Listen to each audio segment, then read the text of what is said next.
This lecture is going to cover the male reproductive system, focusing specifically on the major structures and functions. Now, the major functions of the male reproductive system, of course, the main one is to reproduce, right? To be involved in the process of reproduction of the species. In order for this to happen, there's some other things that have to happen. So these are almost like sub-functions, but they play a huge role in the ability to reproduce. One is the production of sperm, which happens in the testes. Sperm are the male sex cells, of course the equivalent of the eggs in the females. And then also the production of sex hormones. Now, the main sex hormone in males is testosterone. We'll talk about that later. Now, the testes are one of the major structures. Now, these are the male gonads. They're paired. There are two of them. And they're sort of like the male equivalent to female ovaries. They're both paired, and that's where the sex cells are made. In the case of the testes, it's where sperm is produced. Now, the scrotum is the pouch of skin that surrounds the testes. And it keeps kind of the testes protected, but keeps them external from the body. They're not located inside the body. And there's a reason for this. Think about why that might be.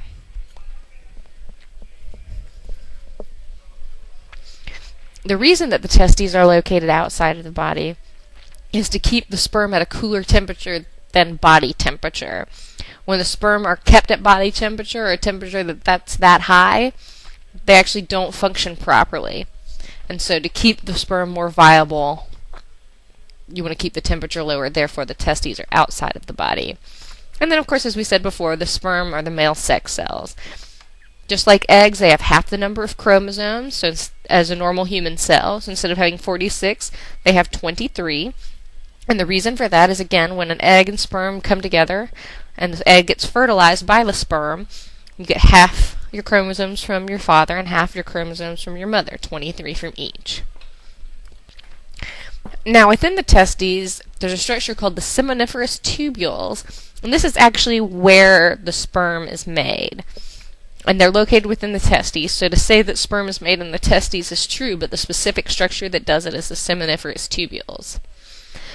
Now, right next to the testes, there's a series of coiled tubes called the epididymis. And this is where sperm are allowed to mature and kind of are stored.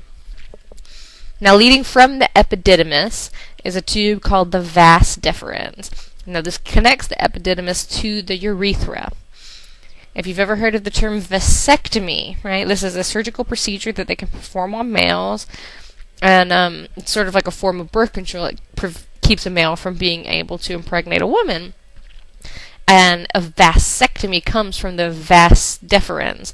They're actually cutting off that connection at the vas deferens, and so the sperm cannot go from the epididymis to the urethra. Now, of course, we just said that the vas deferens connects up to the urethra, but there's a series of accessory glands and structures that sort of add on and help the male reproductive system, the whole process that's involved in it. And so one is the seminal vesicle.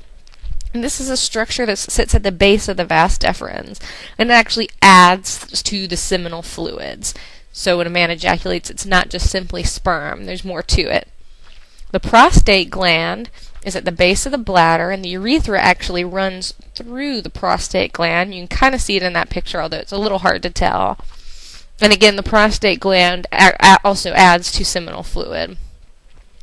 Now there's a thing called an interstitial cell, and this is located between the testes, and it's responsible for secreting hormones to kind of keep the male reproductive system properly functioning.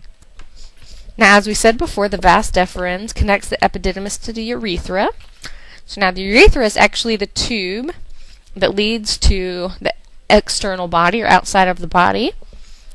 In a male, it has two functions. It is responsible for carrying both urine and semen. Now, females do have a urethra, but it only has one function in a female, and that's to carry urine. But in a male, it carries both urine and semen. Another accessory gland is the Cowper gland. It's near the prostate, and it also adds to seminal fluid. And then, of course, the penis is the actual male excretory and copulatory organ.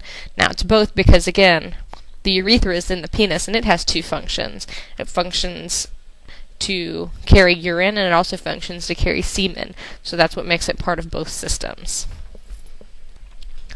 And finally, at the beginning, we did talk about the main male sex hormone, which is testosterone, but I wanted to go into testosterone in a little bit more detail with you guys.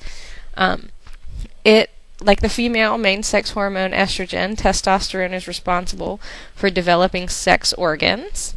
At puberty, it really kicks in and it creates things like the production of sperm. And it's also responsible for various secondary sexual characteristics, such as facial hair, deeper voice, things along those lines. And sort of an interesting fact, baldness can actually be the result of testosterone production, which explains why you see baldness a lot more frequently in males than females. Anyway, that's it. Thanks.